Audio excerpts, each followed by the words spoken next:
everyone. I'm Carol Rush, Associate Dean for Student Affairs at the USC Saul Price School of Public Policy. I'm delighted to welcome you to the Price School's virtual celebration of the 2021 graduates. Welcome, graduates, family, and friends who are joining us from around the world to celebrate this monumental occasion. Today, we are recognizing 819 graduates of our bachelor's degree programs, two-year residence master's degree programs, online programs, executive programs, and doctoral programs. Congratulations, 2021 Price graduates. Now I would like to introduce our interim dean, Dana Goldman, to kick off our celebration. Hi, I'm Dana Goldman, interim dean of the USC Saul Price School of Public Policy, and I'm pleased to share this celebration moment with our Price School graduates. You've shown remarkable resilience in the face of social turmoil, political unrest, and a global pandemic. And you've emerged better, more accomplished people for it. You explored new ideas and ways of thinking, broadened your perspectives, honed your skills, and learned to work across political divides. You've also become experts in politely saying, "I think you're on mute." You represent a new generation of leaders, inspired by adversity to make positive change and committed to public service. These traits will serve you well as you pursue your careers and carry out the Price School mission to improve the lives of people and their communities around the world. I hope you'll take what you learned and go forward with both confidence and humility to the next stage of your careers. Congratulations to the class of 2021. Our commencement speaker is CEO and co-founder at the Public Health Company. Previously, she served as the Assistant Director for the California Department of Public Health. She was a key member of the California executive team directing the COVID-19 outbreak response, from the high-level overview to tactical operations to co-founding and leading the testing task force. I'm very pleased to introduce Dr. Charity Dean. Congratulations to the USC Price Class of 2021. It is an honor to get to speak with you. My name is Dr. Charity Dean. I am the founder and CEO of the Public Health Company. And before that, I was the Assistant Director at the California Department of Public Health. And before that, I was a local health officer for Santa Barbara County. And serving communities, public policy, government, even things like writing regulation, are very near and dear to my heart. And I know that all of you, in receiving your degrees and heading out into the world, are going to have a massive impact on the world. And if there's one thing I could share with you that I'm really passionate about, I think it would be that learning how to lead, whether it's in a state arena or a federal arena, forming policies that govern what we do every day, the most powerful tool to learning how to be a leader is learning how to serve on the front lines, is embedding yourself within the communities around the issues that you deeply, deeply care about. When I was receiving my master's in public health and tropical medicine from Tulane, I was also general surgery and was made fun of a little bit. People said, "There's no such thing as tropical surgery. Why are you getting a degree in public health and tropical medicine when you're going into surgery?" And fast forward to being the public health officer for Santa Barbara County, caring for my tuberculosis patients meant doing surgical procedures on their shoulders to drain a tuberculosis abscess, incising someone's leg to pull out an abscess or pack a wound from a communicable disease that I, as the communicable disease controller, was not just managing as their doctor, but was also writing countywide and statewide policy on. And it was my homeless patients and my tuberculosis patients that taught me the most about what public policy should say. And I remember sitting on the floor feeding tuberculosis medications and applesauce to the little kiddos that I was treating who lived in poverty and had very few resources. And sitting on the floor of their house with those children and with those families in treating their disease gave me the deep understanding of the pain the sickness and how we as a society or we as government could address those issues through public policy. So I would say to you, don't be afraid to be the crazy obsessive person, and don't be afraid to, what I call, put your hands on the patient.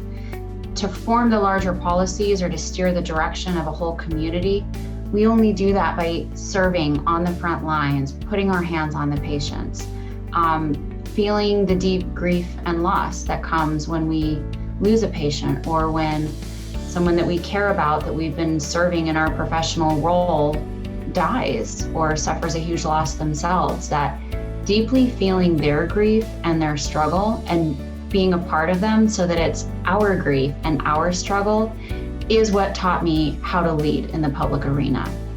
I was a crazy obsessive person at times. I covered my walls in maps and pictures of genetic mutations that I was tracing across a vulnerable community, and sounded the alarm numerous times for outbreaks that nobody else could see. But I knew the people they were going to impact because that was my tribe. Those were the communities I was serving. And so don't be afraid to be the crazy obsessive person. It's what I call leadership boot camp. And that is, if we want to do big things with our lives, if we want to make a huge difference in the world, whether through government or through private sector or academia, in order to do that, the universe will take us seriously and it will put us through boot camp. And what that means to me is there was going to be no shortcut to being brave. We become brave by fighting really hard battles over and over. We become brave by taking a stand for that patient that doesn't have a voice to take a stand themselves. And it becomes a muscle memory over time. And there's no shortcut to integrity. That, by serving populations we care about, whether it's sitting on the floor, feeding a child tuberculosis medications and applesauce, or interfacing with our homeless clients on the streets, right there where they live, sitting down with them, to have a personal relationship, that there's no shortcut to developing that kind of integrity.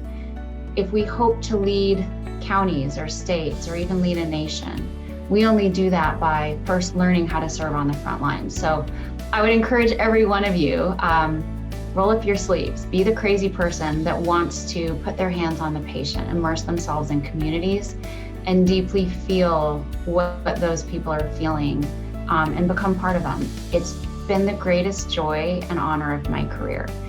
And today, I've taken the lessons from the front lines of disease control and I'm building them into software. It's a crazy idea, but I believe it needs to be done. So I'm gonna try. And sometimes those wild ideas that we have, those lessons learned from the front lines, actually do translate into the solution that an entire state or an entire country needs. And they come from the crazy obsessive people. So to all of you who are a little bit crazy, I have your back and I'm cheering for you. And congratulations to the class of 2021. Well, congratulations. This is unbelievable. I mean, you graduated, you now have your degree. Very smart move to study public policy. And another smart move to go with the Price School. I mean, they are the best. I love them. But now you have this degree. Remember, this is now the foundation. All the knowledge that you got is the foundation. Now you have to build on that. And you studied something really well, public policy, because let me tell you, this country is in a mess. There's a lot of work that needs to be done. I mean, think about it, that all of this work, if it's infrastructure, if it's healthcare reform, if it's immigration reform, if it's getting rid of the debt, and the list goes on and on and on, and politicians can get along. So you are the new breed that should think about only one thing, and this is, how do we go and improve the lives of people rather than how do we improve the party? Don't be a party hack. Be a public policy person. Be a public servant. Serve the people. Let's make life better for the people. That is the challenge that you have. So congratulations. Go for the big job. Take on this challenge. You're going to be fantastic. First, I'd like to take this opportunity to thank a few people who were formative to my Price experience. Dr. Schweitzer, I am endlessly grateful for your mentorship. It is thanks to you that the experience of writing my senior thesis was a joyful, exciting, and rewarding bright spot in this year that was otherwise filled with obstacles and challenges. I leave every one of our meetings with countless new valuable perspectives and ideas, and full of hope for the future. I'm sure all of us who have had the privilege of learning from you would say the same about your classroom. Thank you for trusting and believing in me, even when I didn't trust and believe in myself. Dr. Lewis, thank you. You're the reason that after switching my major 4 times within the first 2 years of college, I ultimately made the decision to call Price home. When I first took your class 2 years ago, you taught us that wellness means giving people the ability to be their authentic selves, no matter where they are. This shifted my entire perspective on our field. Now, it serves as a constant and caring reminder to think deeply about the implications of policy and planning decisions on community health.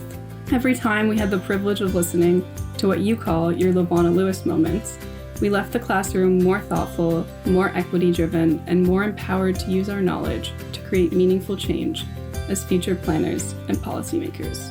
Dr. Rush, thank you for entrusting me with a place in the 2019 Price on the Rhine cohort, and for leading an incredible course during which we not only explored US and EU comparative governance, but also experienced true German culture and created friendships that will last a lifetime. Professor Folletta, you taught us why urban design matters, and how it shapes who feels welcome and who is excluded from community, from space, and from place. You reminded us that as Price students from a variety of different majors, we can and should work in collaboration with one another to approach the responsibility of design with the care, thought, and variety of diverse perspectives that it deserves. Thank you. To our staff, our custodial, hospitality, and food service workers, thank you. You are the backbone of our university. Throughout our years here, as we came to embody the Price mission statement of improving the quality of life for communities here and abroad, we also learned that it is not our task to rescue. Instead, it is our job to listen and to engage, to understand that the lived experience of communities will tell us far more about how we should approach our work than any textbook can. I was told before I wrote this speech that it should address the entirety of the graduating class. In keeping with my background as an urban planning student, I had to remind myself that that also includes the real estate development major, which is in fact a part of Price and not the Marshall School of Business, where I used to think it belonged. At first, I struggled to accept the major as a part of Price because I was concerned about its potential to gentrify and displace communities when approached with a mentality that places profit over people. As I reflect on my time at Price, however, I'm incredibly glad that the real estate development major forms a part of our community. Access to affordable housing, green space, commercialized needs, and the freedom to live in a community without fear of displacement as a result of new developments should all be fundamental human rights. As we graduate and begin our various careers, remember that we all hold immense power to shape the future. No matter how similarly or differently we might view ourselves, we all chose a field of study that carries the same weight and responsibility to the communities that we serve. This past semester and the end of college have brought about a lot of dreaded conversations about dream jobs and career paths. These conversations are always difficult for me because I don't have a dream job. My dreams aren't typically about specific workplaces or companies.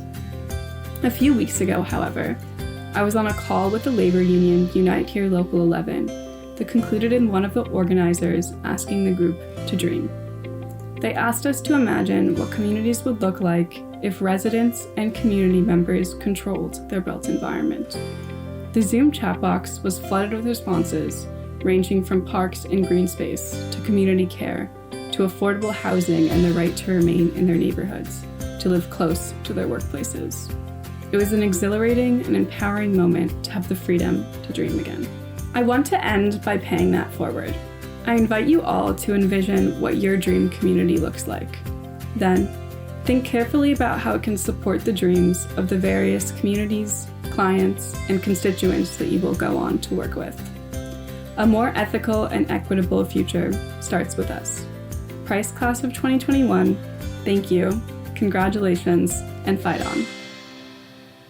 To the Class of 2021, congratulations. This past year has been challenging. Despite all the difficulties, you have earned your degree and are ready to make the world better for all of us. This is the class that probably overcame the biggest hardships of any class since World War II here in the US. And you did it with strength and grace, and I congratulate you for making it through this year. I think the class of 2021 is going to be well positioned to take on any challenge that comes their way. They've already faced one of the most difficult challenges for health administrators probably ever. The fallout in any one of our countries has ripple effects across the globe.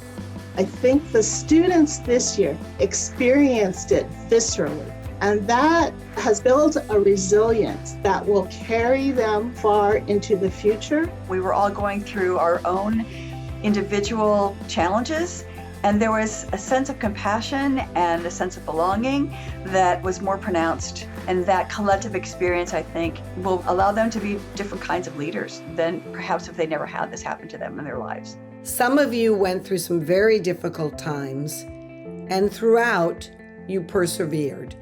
You all showed the resiliency and the adaptability and the character that it takes to be great leaders. When we think about the class of 2021, of course we'll remember the pandemic, but I'll remember how much we were able to get to know each other in the online Zoom environment. In some ways, we actually talked more than we might have talked when we had the distractions of the campus environment. And I think this has prepared you to work across boundaries and to work across a distance and time zones, and that is going to make you very powerful players in a globalizing world. There's a real opportunity to take some of those, actions that were happening just in a classroom setting and really scale them up to solutions that can provide much more collaborative futures as we problem solve. They will have a wider variety of skills than previous classes because they had to learn how to live their lives online. My colleagues and I have discussed how impressed we all have been at how much you learned under these difficult circumstances, and we think that will serve you well in the years to come. You came in to become better leaders, and you leave with everything you need to change the world. The skills, breadth of knowledge, and self-awareness to be a role model for others who are trying to make a difference. What I've watched you do during the past year has shown such innovation. You've reached out to professionals electronically. You've engaged them in ways that required more initiative on your part. You learned how to address and recognize what inequities exist. You know how to use data. You know how to use evidence to affect change. And so now, as we look forward, we know that the goal coming out of the pandemic is not to get back to 2019, the way the world was, but instead to forge a new future where we don't have those structural inequalities in our systems. Your commitment to justice and racial justice has been stronger this year, I would say, than in past years. That understanding has, I think, been magnified by world events. You care about diversity, equity, and inclusion. You care about improving public service and making it more accountable and transparent. You care about using collaborative approaches to solving public problems. They are incredibly smart and incredibly serious and incredibly caring. I have participated with Price students on podcasts, and it's not just their intelligence, their maturity is astonishing. We completed a set of research on how the police were engaging residents and how residents were engaging the police. We were able to look at 2 new pieces of data and share them with our community in ways that we had not been to before. One of the most enjoyable experiences for me is to sit in on the presentations that you make in your classes. In so doing, I am able to span the globe to examine how different countries address so many cross-cutting issues. Despite the limitation of the online environment, you have developed successful forums on climate change, the job of a city manager, and economic development after COVID. Many of you have already gone beyond the classroom and assumed leadership positions. One of our MPA students gained the distinction of being the youngest elected city council member in the history of Los Angeles County. We've had students engage in class research on how Metro can further open their bus system in ways that would be safe in light of COVID-19. We've had students reach out to community groups and look at projects on how policing related to transit can be made more safe. Being able to watch these projects has been tremendously gratifying. That passion that you show, not just towards reforming the world, but towards supporting each other, I believe that that's what makes Price students unique. You've developed a community of friends and colleagues for life. What's exciting is that you're now part of the USC Trojan Network throughout the United States and throughout the world. You're going to have partners for change that will be there with you. Make an effort to stay connected with your classmates, with your faculty. Ask for help when you need it. Certainly one community you can always reach out to is the faculty here at USC Price. Remember that your education is always forever ongoing. Always ask yourself, is this the life I want to live? And if not, how do I re-navigate? When things seem hard, remember that you got through a time where you had to be resilient successfully. Use that to your advantage in the years to come. COVID-19 has really taught us all that there's huge inequities in healthcare. I'm celebrating the chance for you to make healthcare more affordable and more accessible to underserved communities and to people who need healthcare in the United States. I celebrate you and your ability to create global change. You come out of your programs here at Price as global citizens with a larger world view of our shared interdependencies. I celebrate our graduate students' capacity to create change in the world because we're all storied individuals. And now we have and we lived a collective story, and I think it makes us more empathetic. I celebrate your opportunity to make change because you're already doing it. You can contribute to a better society, a more just society, a more scientific society, because society is ready for that right now. So it's an exciting time to be entering the world from college. You have an opportunity to take what you've learned, merge that with your passion, and make tomorrow better than today. We're all here ready to help you. We're all here rooting for you. Thanks so much for joining us and being a part of the Trojan family. It's been my honor to get to know each and every one of you and to work with you. Know that you're in my heart forever, and fight on. Congratulations, class of 2021, and fight on. Fight on. Fight on. Fight on. Dream big, fight on.